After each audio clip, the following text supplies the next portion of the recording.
네, 안녕하세요. 안녕하세요. 네, 오늘은 제가 네. 정말 좀 존경하는 제네시스 박님 모시고 존경까지. 이렇게 인터뷰를 하게 됐습니다. 네. 네, 시스님 좀 소개 간단하게 좀 부탁드릴게요. 네, 반갑습니다. 세비팀님 채널 구독자 여러분. 저는 닉네임 제네시스 박이라는 닉네임을 쓰고 있는 박민수라고 하고 있고요. 그냥 평범한 직장인에서 지금은 회사를 나와서 주택임대 사업자, 뭐 유튜브, 뭐 블로그, 강의, 뭐 투자 열심히 하고 있는 1인 기업가입니다. 반갑습니다. 네, 너무 반갑습니다. 네. 네, 아무래도 이제 제네시스 박님께서는 세금 전문가시니까 제가 이제 세금에 관련 질문을 좀 먼저 드려야 될 것 같아요. 네네. 많은 분들이 궁금해 하시는 것 중에 네. 1주택자가 어떻게 하면 비과세를 받을 수 있는지에 대한 것 같아요. 그래서 네네. 좀 간단하게 좀 말씀해 주면 좋을 것 같습니다. 세금 전문가라고 해주셨는데, 뭐, 그냥 저는 세금에 관심이 많은 사람이고요. 한때 이제 세무사 회계사 자격증에 도전했었는데 결과적으로는 좀 잘 안 됐어요. 근데 이제 그때 경험을 살려서 제 컨텐츠에다가 이렇게 좀 하니까 좋아해 주셨는데, 일단 많이 여러분들이 궁금해 하시는 게 1주택 비과세거든요. 네. 비과세라는 건 뭐냐면 아예 세금을 안 내버리는 거예요. 그러니까 이제 내가 주택을 투자를 했는데 그게 투자든 실거주가 됐든 그 양도 차익이 발생을 하잖아요. 근데 거기에 대해서 세금을 한 푼도 안 낸다는 거죠. 물론 양도가가 12억이 넘으면 거기에 대해서 세금을 좀 내긴 내야 돼요. 그래서 거기에 대해서 여러분들이 이제 비과세를 좀 받고 싶다 하시는 분들은 어떤 걸 조심해야 되냐면, 내가 주택이 하나가 있을 때 이때 주택수가 하나라는 게 중요한데, 이때 주택수는 내가 같이 살고 있는 가족, 세대 기준 가족이에요. 그래서 나는 당연한 거고요. 내 위에 직계 존속, 그리고 밑에 들어가는 거고요. 배우자의 또 부모님도 들어가요. 그래서 같은 가족들을 다 기준으로 해가지고 주택이 하나만 있어야 된다.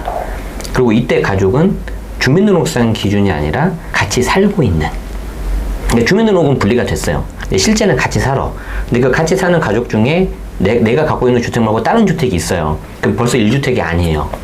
그럼 1주택 비과세가 깨져버려요. 여기서 이제 많이 여러분들이 좀 많이 그 실수를 하시는 거고요. 그래서 주택수 체크하는 게 가장 중요하고, 내가 주택수가 하나라면 취득 당시에 조정 대상 지역이냐 아니냐가 되게 중요해요. 그래서 조정 대상 지역이면은 2년 이상 거주하셔야 되고, 조정이 아니라면 거주하지 않고 보유만 해도 비과세가 가능하다. 이렇게 알아두시면 되겠습니다. 그래서 주택수 진짜 중요하다. 네.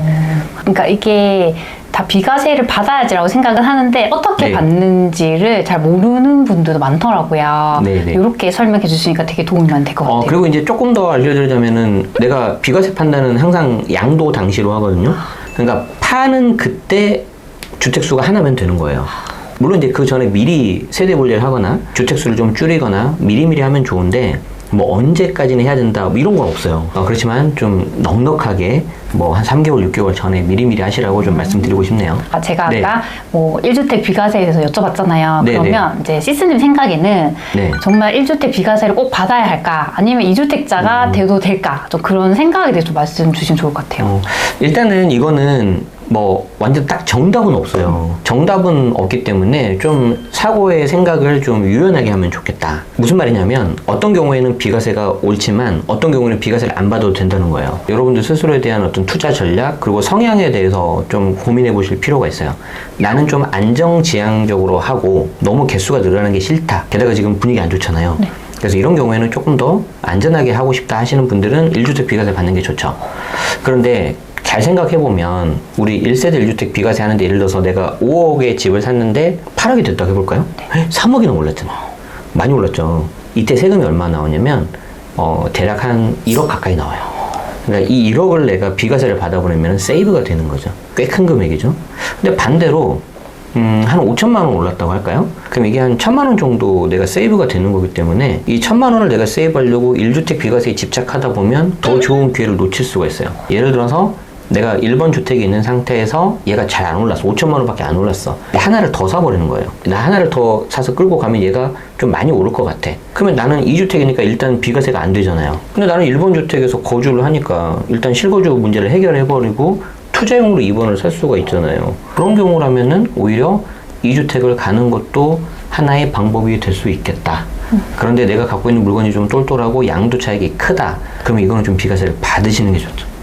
그 기준이 저는 최소한 양도 차익이 3억 정도는 돼야 되지 않냐. 물론 꼭 그러라는 건 아닌데 대략 그 정도는 돼야 좀 금액이 크니까 좀 이렇게 한번 말씀드리고 싶네요. 그 기준에 대해서 되게 네네. 많이 고민을 하시는데 네네. 양도 차액이 한 3억 정도면 뭐 그렇게 세금이 하면 1억 정도 된다. 나오니까. 이렇게 정해주시니까 되게 좋은 것 같아요. 네, 근데 뭐 사람마다 다르니까 나는 3억이 아니라 2억만 줘도 난 세이브 하겠다 하시는 분들은 세이브 하시는 거고요. 네. 그리고 네. 저도 처음에 이렇게 투자할 때 네네. 세금이 너무 어려운 거예요. 네. 그냥 그 책을 봐도 하나도 눈에 안 들어오던데 네. 좀 막연한 그런 세금 공부를 좀 쉽게 할 수 있는 방법이 있을까요? 제가 했던 방법을 말씀드릴 수는 없을 것 같아요. 저는 그 자격 시험을 도전하고 최종까지 갔다가 거기서 이제 얼토당토 없는 과목에서 꽈락이 나와서 떨어져서 안 됐는데, 근데 그 당시에 공부했던 방식을 좀 말씀드리면은 세금 한 과목을 할 때 한 6개월 정도 소요되는 것 같아요. 6개월 동안 3시간짜리 수업을 일주일에 3번 정도 들어요. 그러면 10시간이죠. 그 10시간을 6개월 하는 거니까 6, 4, 24니까 240시간이네?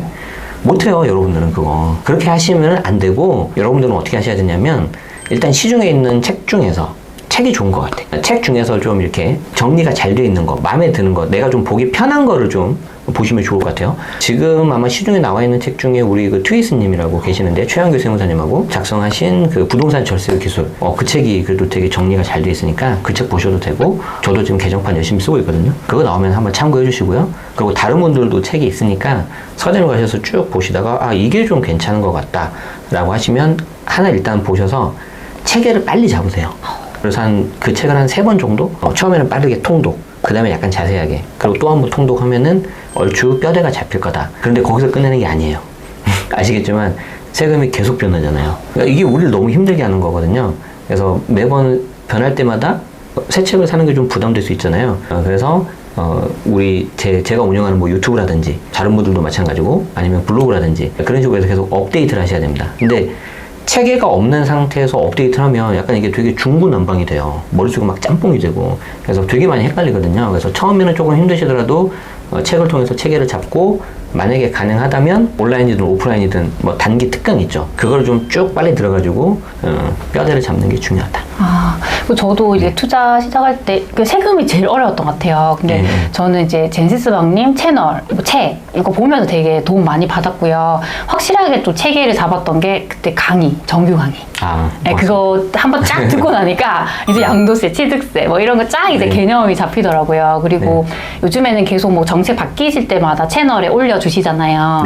그런 거 확인하면서 계속 저도 업데이트를 하게 되는 것 같아요. 맞아요. 지금 거의 정석대로 하셨어요. 그래서 빨리 체계를 잡으시고 그때 한 번만 고생하시면 돼요. 그리고 이제 업데이트 되는 내용들을 하시면 좋은데, 이왕이면 그걸 맞추시는 게 좋겠죠.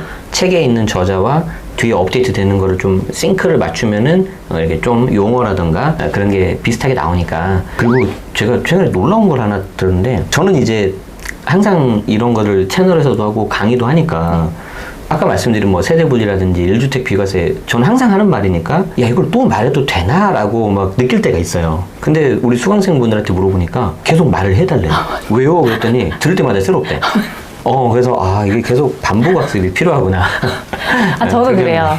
막상 물으면 저도 되게 막막해지거든요. 근데 또 반복해서 얘기해주면 맞다 또 이거 확인하고. 맞아요. 그래서 이렇게 좀 맞으시는 분들 한두 명 딱 이렇게 해가지고 그분들을 메인으로 딱 잡으시고, 또 그 사람들이 틀렸어요. 저도 마찬가지고. 그러니까 다른 분들 또 새로운 내용 나면 업데이트 하셔가지고 크로스 체크하고 그렇게 하면 훨씬 더 좋을 것 같습니다. 이렇게만 하더라도 확실하게 그 세금에 대한 체계를 좀 잘 잡아가실 것 같습니다. 물론이죠. 너무 감사드립니다. 네.